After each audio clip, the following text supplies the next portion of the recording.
Olá, dando continuidade aos conteúdos, né, para a implementação de projetos produtores de água no âmbito do Programa Produtor de Água da ANA, vamos falar neste vídeo sobre projeto individual de propriedade, PIP, e também sobre a seleção e execução de projetos. Então, a caracterização do projeto individual de propriedade, o PIP, esse é um momento muito importante na elaboração, na estruturação, no desenvolvimento dos projetos produtores de água. Então, aqui, tendo novamente como exemplo a bacia do Rio Pipiripau, no Distrito Federal. Então, nós temos aí que o diagnóstico da bacia, né, o diagnóstico socioambiental, foi realizado em 2010. Ele trouxe aí que existiam, então, 590 propriedades rurais nessa bacia hidrográfica. A bacia possui 122 quilômetros de cursos d'água, sendo que a extensão total do seu leito principal é de 41 quilômetros, e da nascente à foz, né? E os remanescentes florestais representavam, na época, né, 18% de sua área de cobertura. Então, 18% da bacia estava preservada. 30% das APPs estavam degradadas, né? Então, 30% das áreas que deveriam estar ocupadas com a mata ripária, né, a mata ciliar, na área de proteção permanente, estavam degradadas. E havia, então, 305 hectares de APPs passíveis de restauração, de áreas de preservação permanente. Então, essa era fazia parte do diagnóstico inicial. Então, essa era uma imagem, né, do uso do solo na bacia do Pipiripau, naquele momento. E aí, então, formada, né, a unidade gestora do projeto do Pipiripau, aí com os parceiros e aí cada grupo de trabalho para trabalhar em parte das ações, né, que seriam desenvolvidas no projeto Pipiripau. E é importante esta imagem para lembrarmos que na elaboração de projetos individuais de propriedades é muito importante, então, a elaboração do diagnóstico a partir desses mapas e do levantamento de dados e informações sobre a bacia hidrográfica, como eu estava aí mencionando, né?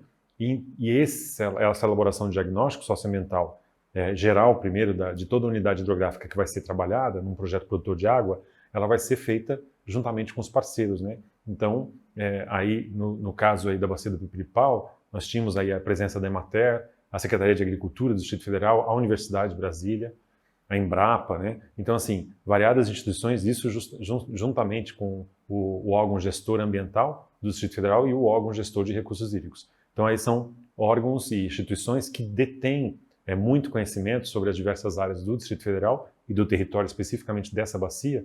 Então, e nesse momento, é muito importante essa união dos parceiros institucionais que compõem um projeto produtor de água, a exemplo aí da bacia do Pipiripau, porque cada um vai trazer uma contribuição para a elaboração desse diagnóstico. Então, isso é muito importante. E aí sim, a partir do diagnóstico geral da bacia, é que a gente parte, então, para a elaboração dos projetos individuais de propriedade, os PIPs. Então, os PIPs são projetos técnicos e executivos que têm como objetivo diagnosticar o imóvel rural e propor nova forma de distribuição de uso do solo, a fim de que maximize, então, né, a geração dos serviços ambientais na propriedade. Maximize os benefícios ambientais que devem ocorrer na propriedade, então, naquela linha que já comentamos sobre o desenvolvimento rural sustentável, né, que ocorra a produção rural, a produção agrícola, mas que ocorra de maneira sustentável.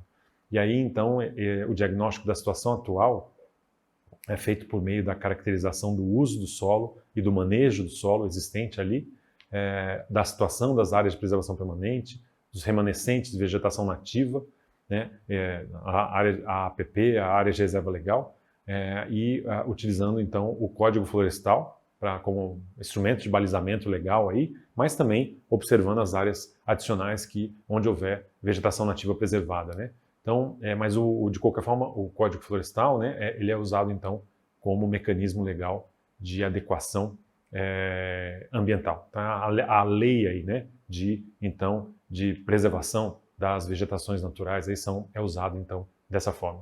E aí o projeto individual de propriedade, então, é usado como base de cálculo para os projetos que também vão apresentar o pagamento por serviços ambientais. Então, a gente pode ter projetos produtores de água que não têm o pagamento de serviços ambientais, mas o ideal é quando a gente tem um financiador, né, ou financiadores aí, e que o projeto vai incluir também o pagamento de serviços ambientais. Então, esse projeto individual de propriedade é muito importante, tanto para acompanhar né, o que vai ser realizado e depois acompanhar ao final, né, ou ano após ano e também no final, a realização das atividades que estavam previstas nesse PIP, né, no Projeto Individual de Propriedade, como também, se houver o pagamento de serviços ambientais, o projeto vai ser utilizado, então, para esse cálculo, né, do que estava planejado e do que foi feito para acompanhar, então, as mudanças, os aprimoramentos, as benfeitorias. E a partir dessas benfeitorias, esses dados serem utilizados, então, no cálculo do pagamento de serviços ambientais. As modalidades de pagamento no projeto, no caso, aí, o exemplo do Pipiripau, no Distrito Federal, foi dividido em 3 modalidades de pagamento conforme o edital, né?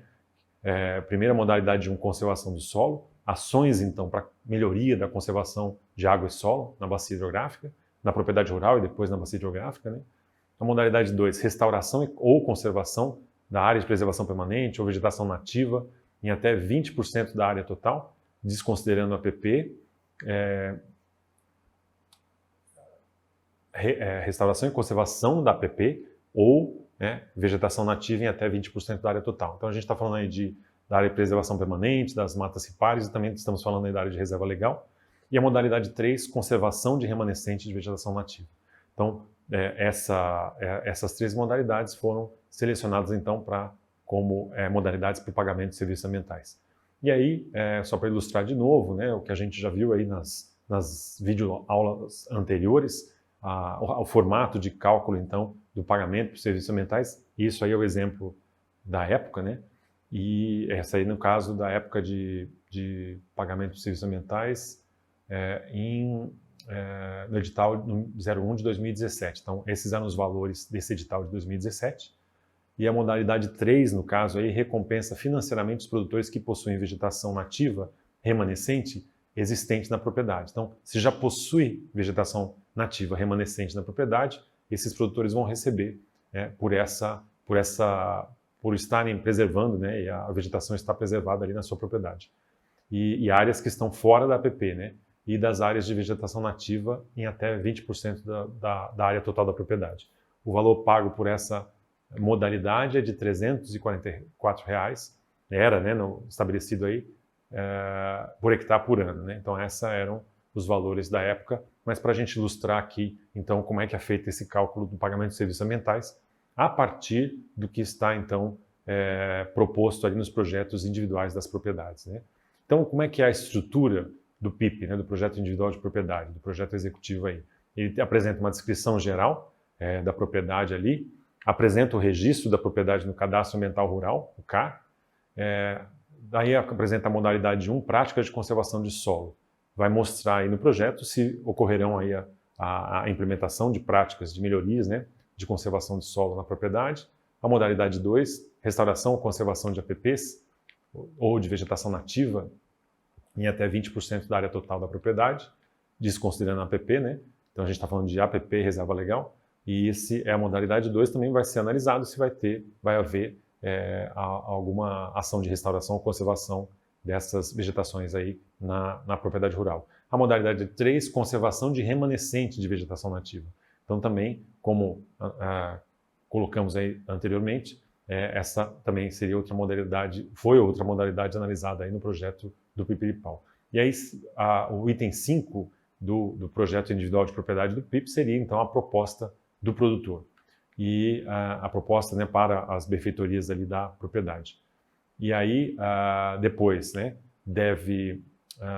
tem um documento de aceite parcial ali do produtor, né, e o croquis do uso atual do solo, o croquis dos serviços ambientais que vão ser realizados, e aí, além disso, as fotografias, os anexos fotográficos. Então, esse é mais ou menos a estrutura de um projeto individual de propriedade.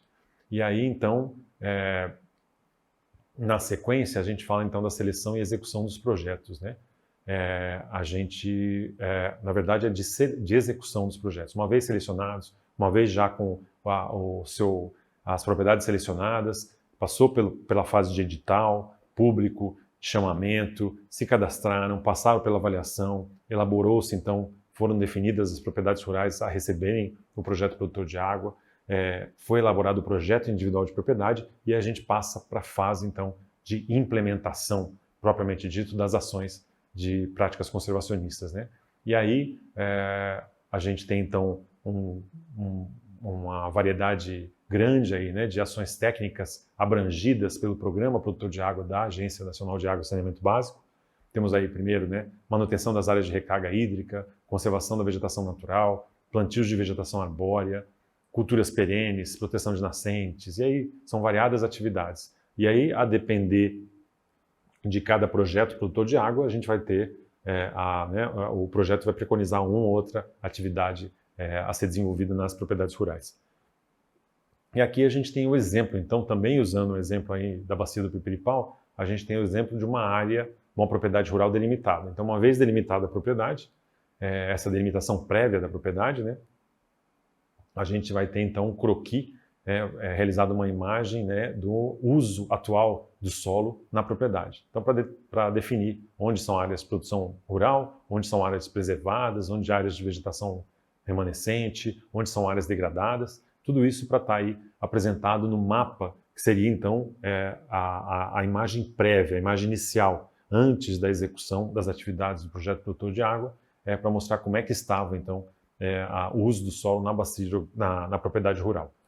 E aí, então, na sequência, nós temos aí o croquis dos serviços ambientais propostos, né, pelo projeto, pela UGP, né, ali, a serem realizados nesta propriedade rural. Então, nesse documento também vai haver uma indicação dos serviços ambientais propostos para serem realizados ao longo, né, do tempo de projeto, em geral 5 anos, aí, para que ocorram, então, as benfeitorias na propriedade rural. E, por último, ocorre, então, o croquis, apresentado também, então, no documento, o croquis do aceite dos serviços ambientais pelo produtor rural. Então, o produtor rural pode escolher, não, tem aqui essa benfeitoria eu não quero que mexa nessa área, etc. E aí, daqueles serviços ambientais iniciais indicados, né, pela unidade gestora do projeto, para que fossem realizados ali na propriedade rural, o proprietário rural pode escolher, pode resolver tirar alguns, não escolher todos, e aí, no final, a gente tem, então, os serviços ambientais que realmente vão ser realizados na propriedade e que foram aceitos pelo produtor rural. Então, tudo de maneira a ser realizado apenas o que realmente o proprietário rural concordar, né? E aí sim, após esse aceite e esse documento finalizado, tem a minuta de contrato e vai ser assinada tanto pelos representantes aí da UGP, da unidade gestora do projeto, da instituição que está executando, né, que vai ser responsável pela execução do projeto, como a assinatura também pelo produtor rural, sobre, né, essa parceria que vai ser criada pelo tempo determinado. Esse aí eu estou mostrando como exemplo, novamente, a minuta do contrato, né, do pagamento de serviços ambientais a produtores rurais do Programa Produtor de Água da Bacia Hidrográfica do Ribeirão João Leite, em Goiânia, Goiás. Então aí está aí como exemplo essa minuta de contrato. E aí o modelo da declaração que o agricultor aí declara, né, que não emprega também, né, menor de 18 anos, né? Então tem toda uma série de critérios para que realmente a propriedade que está ali fazendo parte, né, do projeto produtor de água, ela vai estar, obviamente, cumprindo todas as suas questões legais aí, conforme é preconizado, então, para o desenvolvimento de projetos produtores de água no âmbito do Programa Produtor de Água da ANA, né?